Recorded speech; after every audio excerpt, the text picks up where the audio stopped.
कांच के टुकड़े हैं हीरों में गिने जाते। मेरे प्यारे आका सल्लल्लाहु ताला अलैहि वसल्लम के प्यारे दीवानों, अल्लाह रब्बुल इज्जत ने हमें दो आंखें अता फरमाई।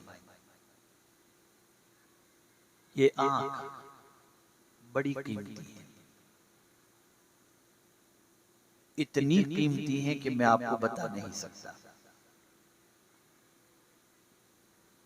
लेकिन जहां रब्बे कदीर जल्ल जलालहू ने आंखें अता फरमाई, हाथ अता फरमाए, जबान अता फरमाई, पैर अता फरमाए, दिल अता फरमाया, सबका मकसद भी बता दिया। आंख किस लिए, क्या देखना चाहिए और क्या नहीं देखना चाहिए। अल्लाह रब्बुल इज्जत जल्ल जलालहू ने कुरान मुकद्दस में मोमिनीन और मोमिनात से फरमाया, कुल लिल मुमिनीन यगुद्दू मिन अबसारिहिम। मेरे महबूब मोमिनों से कह दो कि अपनी निगाहें नीची रखें।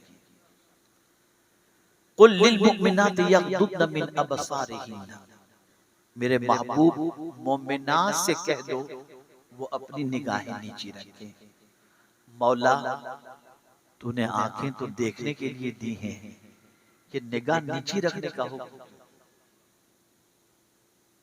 जब आंख देखने ही के लिए तूने दी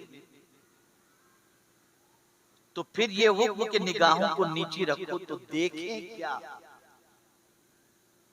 देखें क्या। तो मेरे प्यारे आका सल्लल्लाहु अलैहि वसल्लम के प्यारे दीवानों, पूछो इमाम अहमद रजा से, क्या देखें और वो देखना नसीब हो जाए तो उसके लिए क्या हम करें। पूछो इमाम अहमद रजा से, तो कहते हैं जान दे दो वादे दीदार पर, जान दे दो वादे दीदार पर, नक़द अपना दाम हो ही जाएगा। और मेरे शेख तरीक़त मुर्शिद बरहक कुतुब वक्त हुजूर मुफ्ती आज़म हिंद अलैहि रहमत व रिज़वान आंखों का मकसद बयान करते हैं। अल्लाह अकबर, कुछ ऐसा कर दे मेरे किरदगार आंखों में, कुछ ऐसा कर दे मेरे किरदगार आंखों में, हमेशा नक्श रहे रुए यार आंखों में। उन्हें न देखा, उन्हें न देखा तो किस काम की है ये आंखें। उन्हें न देखा तो किस काम की है ये आंखें, कि देखने की है सारी बहार आंखों में। ए रसूल गिरामी वक़ार सल्लल्लाहु ताला अलैहि वसल्लम के प्यारे दीवानों, अर्ज करने का मंशा ये है कि अल्लाह रब्बुल इज्जत जल्ल जलालहू ने हमें आंखें अता फरमाई। रसूल आज़म सल्लल्लाहु अलैहि वसल्लम ने आंखों का मकसद बयान फरमाया, क्या देखना चाहिए। पैगंबर रहमत सल्लल्लाहु अलैहि वसल्लम फरमाते हैं, अन्नज़्रु इलल काबति इबादतुन, काबे को देखना इबादत है। अन्नज़्रु इलल वालिदैन इबादतुन, माँ बाप के चेहरे को देखना इबादत है। अन्नज़्रु इलल मुसहफ़ इबादतुन, कुरान मुक़द्दस को देखना इबादत है। अन्नज़्रु इलल उलमाए इबादतुन, उलमाए बाअमल के चेहरे की ज़ियारत इबादत है। अन्नज़्रु फ़ी माए ज़मज़म इबादतुन, माए ज़मज़म में देखना भी इबादत है। पता चला अल्लाह ने ये आंखें अता फरमाई हैं इन चीज़ों को देखने के लिए, लेकिन किसी चीज़ के बारे में अल्लाह अज़्ज़ व जल्ल को आप देखें कि कुरान मुक़द्दस के अंदर परवरदिगार जल्ल जलालहू ने बहुत सारी हसीन चीज़ों को पैदा फरमाया। चाँद कितना हसीन है और आसमान कितना, आसमान जो है हमारे सर पर साहिबान की हैसियत से है। बहुत सारी चीजें, गुलाब है, बहुत सारी चीजें, लेकिन परवरदिगार जल्ल जलालहू ने अगर किसी के हुस्न की कसम याद फरमाई तो अपने महबूब के हुस्न की कसम याद फरमाई और फरमाया वद्दुहा, रुखे मुस्तफा की कसम। रुखे मुस्तफा सल्लल्लाहु अलैहि वसल्लम की कसम, आकाए करीम सल्लल्लाहु अलैहि वसल्लम का चेहरे मुबारक इतना हसीन था, इतना जमील था कि अल्लाहु अकबर। हजरत हसन कहते हैं वाहसन मिनका लम तरक़त आईनी वाजमलु मिनका लम तलिदिन निसा। आप अंदाजा तो लगाएं, ऐसे हसीन आप मुझे देखते हैं, मैं आपको देखता हूं, आप उलमा व मशाइख को देखते हैं, लेकिन अल्लाहु अकबर मेरे मुस्तफा का चेहरा इतना हसीन था, इतना खूबसूरत था कि खुद पैदा करने वाला खुदा अपने महबूब के चेहरे को तक रहा है। कुरान कहता है कद नरा तक़ल्लुब वजहिका फिस समा, मेरे महबूब हम जरूर तुम्हारे चेहरे को आसमान की तरफ उठता तक रहे हैं। अल्लाह अकबर। आप अंदाजा लगाएं रसूल आज़म सल्लल्लाहु अलैहि वसल्लम का चेहरा कितना हसीन था, कितना खूबसूरत था। अल्लाह अकबर। सहाबा की रिवायतें इस पर बेशुमार आपको मिलेंगी। मेरे पास वक्त कम है, मैंने पहले ही अर्ज कर दिया था, मैं अगर 2:30 बजे यहाँ से निकलूंगा तो मेरी कनेक्टिंग फ्लाइट मुझे मिलेगी यहाँ से अहमदाबाद और फिर अहमदाबाद से आगे की फ्लाइट यहाँ से मुंबई और मुंबई से अहमदाबाद। खैर उस पर मैं वक्त जाया करना नहीं चाहता। अर्ज ये कर रहा हूँ, गौर से समाअत फरमाएं। आज मुसलमानों की सिचुएशन क्या हो गई, हिकमत की बातें ज़बान से गायब, दिल मुनव्वर नजर नहीं आता, दिल बेचैन है, दिल बेकरार है, तबीयत में सुकून नहीं, इस्तिराब की वादियों से मुसलमान गुजर रहा है।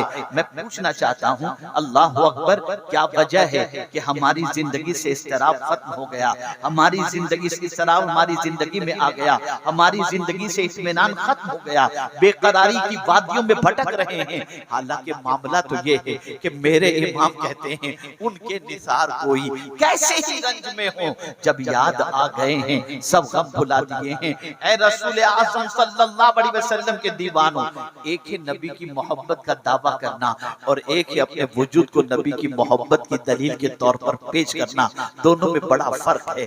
आइए मैं आपको बताऊं, मेरे प्यारे आका सल्लल्लाहु ताला अलैहि वसल्लम के प्यारे दीवानों, अल्लाहु अकबर। आज हम मुसलमानों की जिंदगी का जायजा लें। इतने मुसलमान यहाँ पर मौजूद हैं, बहुत सारे अपने अपने इलाकों में सुन रहे होंगे, लेकिन मैं पूछना चाहता हूँ क्या कोई रात आपकी जिंदगी में ऐसी भी आई जिसमें आप वुजू करके दुरूद शरीफ पढ़ते पढ़ते इस नीयत से सोए हो कि मेरी किस्मत जाग जाए और मदीने के ताजदार का दीदार नसीब हो जाए? आप अपनी जिंदगी के बारे में गौर कर लीजिए। आज तक की आपकी उम्र जितनी है उसके बारे में कोई रात इस नीयत से सोए? हो सकता है कुछ खुश नसीब ऐसे हों, लेकिन मैं आपसे पूछना चाहता हूं, जिस रसूल की मोहब्बत का हम दावा कर रहे हैं, हम क्या देखते हैं रात को तन्हाई में? हम जानते हैं और हमारा दफ्तर जानता है। मुझे बताओ, जिस रसूल की मोहब्बत का दम भर रहे हैं, उस रसूल के लिए तो एक रात निकालने के लिए तैयार नहीं, और गंदगी को देखने के लिए हर रात हम। वो कौन जो गंदगी में इतनी डूब जाए उसके सोए तो गंदगी देखते हुए और दिन भर जिसका दिमाग गंदा हो, वो कौम कैसे कह सकती है कि मैं अपने नबी से मोहब्बत के दावे में सच्चा हूं? एहतसाब करो, अपना जायजा गौर करो। क्या ये आंखें इन्हीं चीजों के लिए हैं? ये रात की तारीकी में गंदी पिक्चरें देखी जाए? क्या ये आंखें इसीलिए हैं कि राह चलती हुई लड़कियों को ताका जाए? अल्लाह अकबर। ऐ रसूल आज़म सल्लल्लाहु अलैहि वसल्लम के दीवानों, ये पैर के नीचे से जमीनों का खिसकना, आबरू का लुट जाना, वकार के ताज का उतर जाना, इज्जत और आबरू का खत्म हो जाना, कभी आपने सोचा ये क्यों है? आइए मैं आपको माजी की सैर कराऊं। जब बैतुल मुकद्दस की चाबी मुस्लिम कमांडर के हवाले करनी थी, उस जमाने में यहूदी बच्चियों को सजा कर संवार कर जिस इलाके से, जिस गली से मुजाहिदीन एंट्री करने वाले थे बैतुल मुक़द्दस की चाबी के हुसूल के लिए। उसके दोनों किनारे जवान बच्चियों को खड़ा किया गया ताकि ये नौजवान सिपाही जवान बच्चियों को देखकर उनकी मोहब्बत में इतने डूब जाएं कि बैतुल मुक़द्दस को भूल जाएं। लेकिन कमांडर इन चीफ क़ारी कुरान भी थे, आलिम कुरान भी थे, उन्होंने महसूस कर लिया कि हमारे मकसद को हमसे छीना जा रहा है। फौरन मुजाहिदीन के लश्कर में ऐलान किया, रब का फरमान है, कुल लिल मुमिनीना यगुद्दू मिन अबसारिहिम, मोमिनो अपनी निगाहों को नीचे रखो। खबरदार किसी मुजाहिद की निगाह भटकनी नहीं चाहिए। निगाह नीची किए तुम शहर में दाखिल हो जाओ। सारे मुजाहिदीन निगाहों को नीची करके शहर में दाखिल हो गए। जब सब निकल गए, लड़कियां जो करीब में अपने हुस्न का जादू बिखेर रही थी, वो वहीं पर खड़ी खड़ी सोचने पर मजबूर हो गई, ये कैसे जवान है कि निगाह उठा के देखते भी नहीं। इस तरह से सब गुजरने लगे। आखिरी नौजवान जब बचा था तो एक बच्ची से रहा न गया। उसने बरजस्ता कहा, पता नहीं इनकी निगाहों में कौन समाया हुआ है कि हमारी तरफ निगाह उठाकर देखते ही नहीं। नौजवान रुक गया, कहा, जिसकी निगाहों में मकीने गुंबदे खदरा हो वो किसी लड़की पर अपने ईमान को बेचा।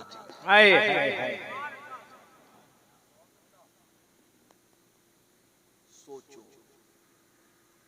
एहतिसाब करो अपना। जब हमारी निगाहें पाकीज़ा थी, जब हमारी सोच पाकीज़ा थी, हमारी रातें पाकीज़ा थी, तो हमारी मोहब्बत लोगों के दिलों के अंदर मौजूद थी। कौन नहीं जानता जिस ख्वाजा के नाम पर आज ये कॉन्फ्रेंस मुनक्किद की गई है? जानते हैं आप? अन्ना सागर के करीब जब ख्वाजा साहब बैठे और हजार उठाने वालों ने कोशिश की, लेकिन मेरे ख्वाजा अपनी जगह पर डटे हुए हैं। लेकिन अल्लाह अकबर, उस वक्त के बादशाह ने प्लान बनाया, जादूगरों को बुलाकर, आओ जादू करो इनके ऊपर। हर जादूगर ने जादू की कोशिश की। ख्वाजा साहब ने हिसार कर लिया था, किसी के जादू का असर नहीं हुआ।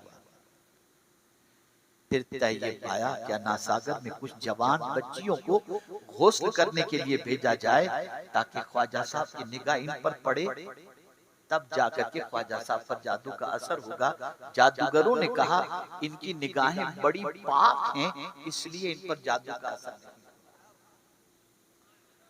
बच्चियों को भेजा गया, वो नहाकर वापस आ गई। क्या पता नहीं ये बाबा किसकी याद में डूबा हुआ है, हमारी तरफ तो निगाह उठाकर देखा भी नहीं।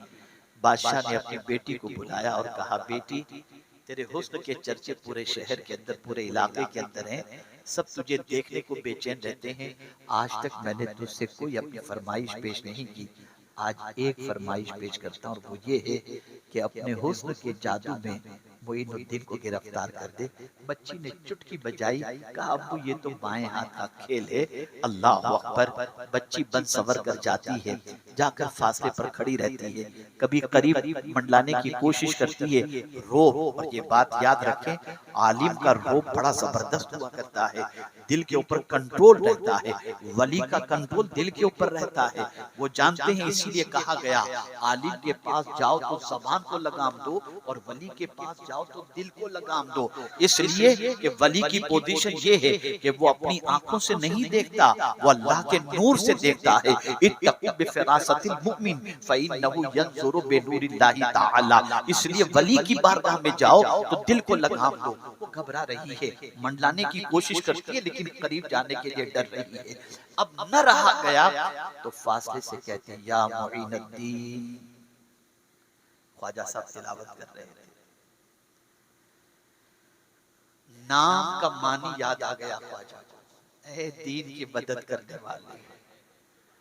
बस ख्वाजा साहब ने कुरान शरीफ से निगाह उठाई, बच्ची की तरफ ये कहते हुए निगाह उठाई, लब्बैक या बिनती, बस इतना कहना था, गिर गई, कलेमा पढ़ करके मुसलमान हो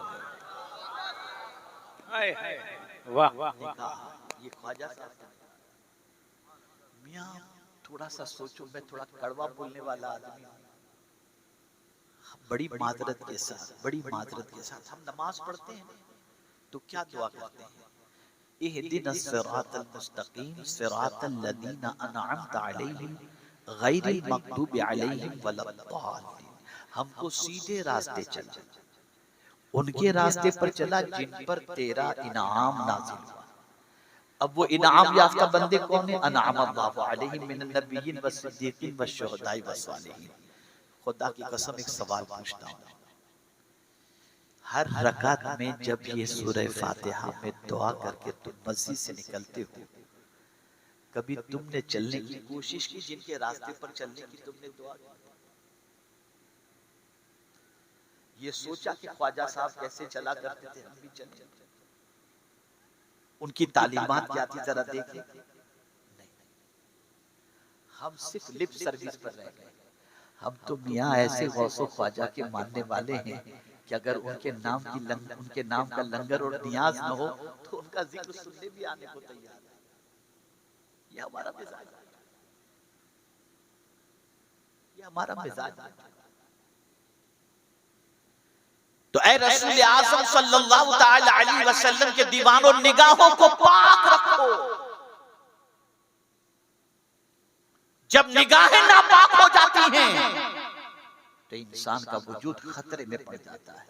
पहले निगाह बहकती है, फिर उसके बाद दिल बहकता है, और फिर उसके बाद वजूद बहकता है। मेरे इमाम 4 साल की कमोबेश उम्र के थे, रास्ते से जा रहे थे, लंबा जुब्बा पहने हुए थे, और सामने से कोई आवारा औरत आ रही थी। उठाया अपना जुब्बा, अपनी आंख पे रख दिया ताकि आंखों से न देखे। उसने कहा, सत्र जो छुपाना चाहिए वो तो खोल दिया और आंखों को छुपा रहे हो। इमाम इश्क मोहब्बत ने जवाब में इरशाद फरमाया, अल्लाह अकबर, पहले आंख बहकती है फिर दिल बहकता है, और मेरे रब ने निगाहों को नीची करने का और हिफाजत का हुक्म अता फरमाया। मुसलमानों में आज आपको वो दर्स देना चाहता हूँ कि आप जरा सोचो और अंदाजा लगाओ, क्या देख रहे हो आजकल आप, क्या देख रहे हो? पूछो सिद्दीक अकबर से, अबू बकर तुम्हारी तमन्ना क्या है? पूछो सिद्दीक अकबर से। जवाब में कहते हैं, अन्नज़्रु इला वजह रसूलिल्लाह। मेरी तमन्ना पूछ रहे हो? अरे मेरी तमन्ना तो ये है कि इन आंखों से हुजूर की ज़ियारत करता रहूं। ये सिद्दीक अकबर फरमाते हैं, और हजरत महबूब इलाही रहमतुल्लाह ताला अलैह फरमाते हैं, रोजाना सुबह को सरकार सल्लल्लाहु अलैहि वसल्लम के दर अक़दस की चौक पर सिद्दीक अकबर रुखसार रख करके बैठ जाया करते। जब हुजूर अपनी दौलत कदे का दरवाजा खोलते तो पहली नजर अबू बकर पर पड़ती तो रसूल आजम सिद्दीक अकबर से फरमाते, अबू बकर क्या बात है, इतनी सुबह उठ करके तुम आ गए? जवाब में अर्ज करते, हुजूर आपके दीदार के बगैर रात काटना बहुत मुश्किल होता है, इसलिए सुबह आके यहाँ बैठ जाता हूँ कि दरवाजा खुले तो सबसे पहले मुस्तफा का जलवा मिले।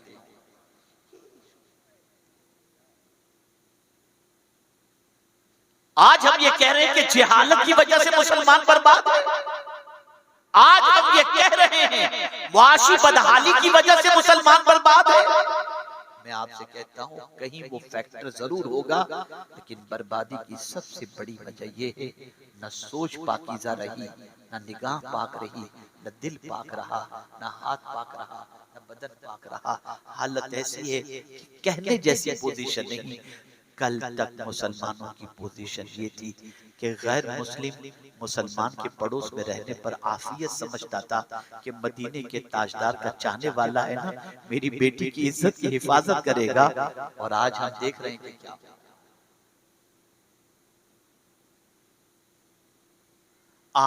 बड़ी ऐ रसूल गिरामी वक़ार सल्लल्लाहु अलैहि वसल्लम के दीवानों, बहुत चुभती हुई बात बोल रहा, बहुत चुभती हुई बात, और वो ये है, आप सब अपने बारे में सोचें। आखिरी मर्तबा आपने कुरान कब खोला था? आखिरी मर्तबा आपने कुरान कब खोला था?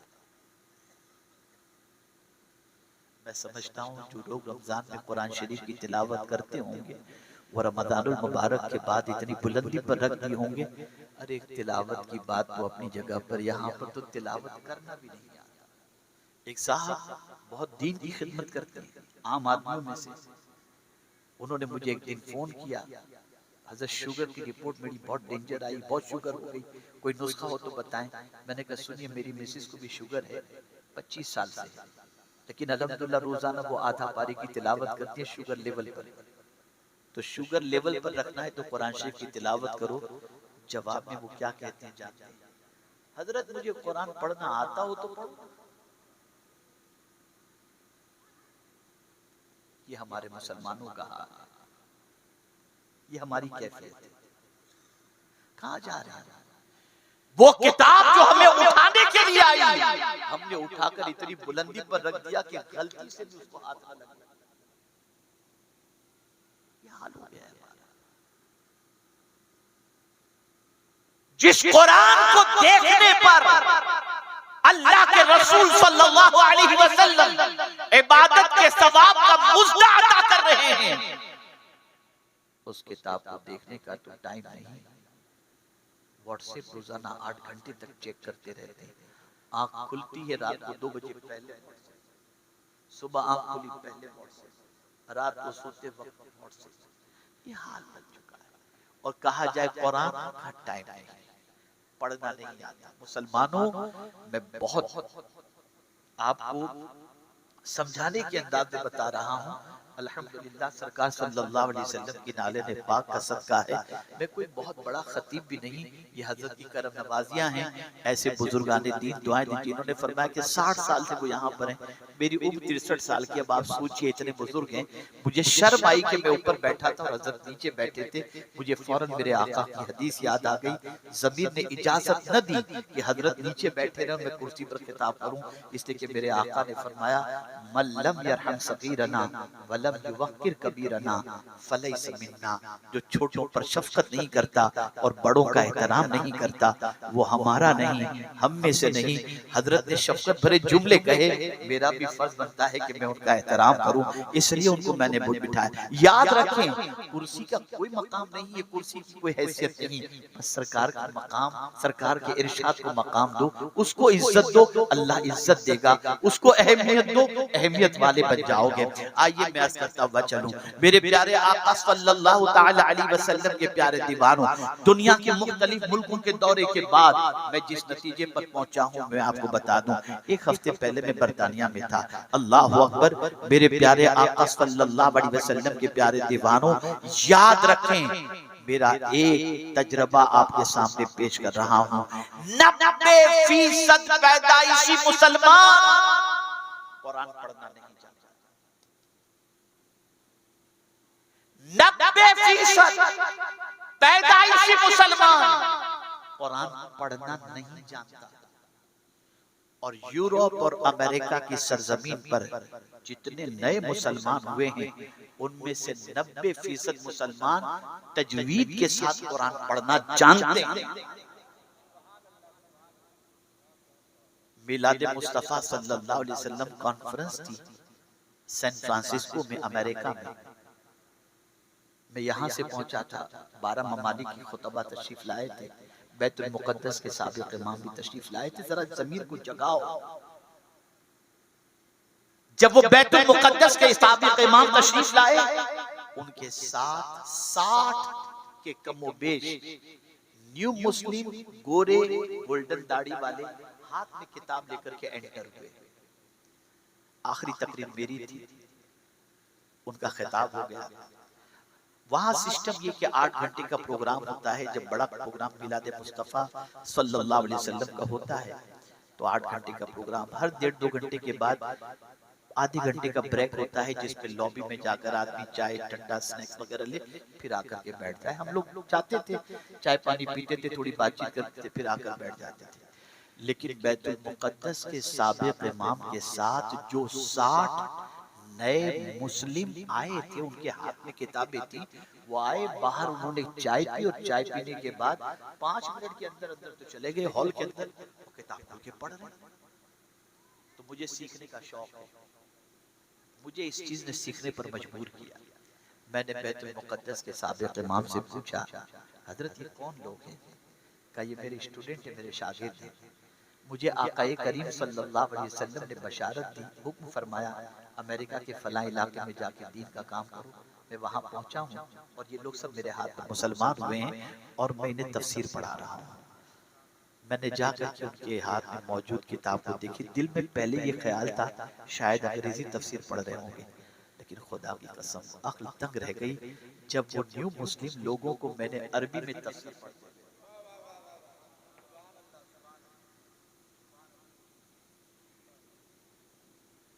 जो अरबी में तफसीर न्यू मुस्लिम पढ़ रहा है, पैदाइशी मुसलमान कुरान पढ़ना भी नहीं चाहता, सीखने का जज्बा भी नहीं, शौक भी नहीं।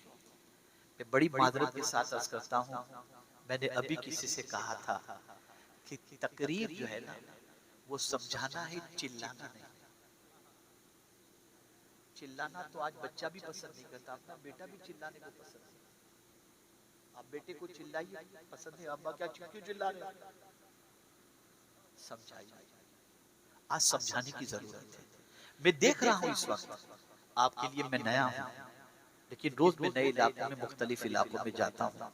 कल भी एक नए इलाके में मैं था, लेकिन समझाता हूँ, समझते हैं लोग, सुनते हैं। अर्ज करने का मंशा ये है, और जो लोग तकरीर करते हैं अपने अंदाज में, मैं किसी के बारे में क्रिटिसाइज नहीं करता, हर एक का अपना अपना अंदाज होता है, हर एक अपना, जो भी मदीने के ताजदार की मोहब्बत की बात करे वो हमारे सर पे, वो हमारे सर पर ताज है, हमें उससे कोई, सबके अपने अपने अंदाज, ठीक। अर्ज ये कर रहा था रसूल आज़म सल्लल्लाहु अलैहि वसल्लम के दीवानों, आपने लास्ट कब कुरान खोला था जरा देखें। मोबाइल में तो व्हाट्सएप पे आ जाते कि लास्ट मैसेज कब देखे थे। कभी आप ये भी अपने बारे में सोचो कि लास्ट कुरान आपने कब पढ़ा था। सोचो आप कब पढ़ा था।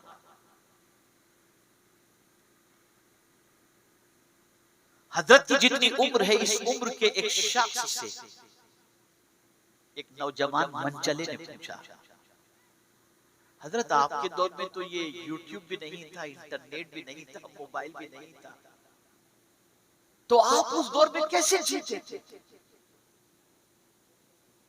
आप उस दौर में कैसे जीते थे? जवाब में फरमाते हैं जैसे तुम आज कुरान के बगैर जीते।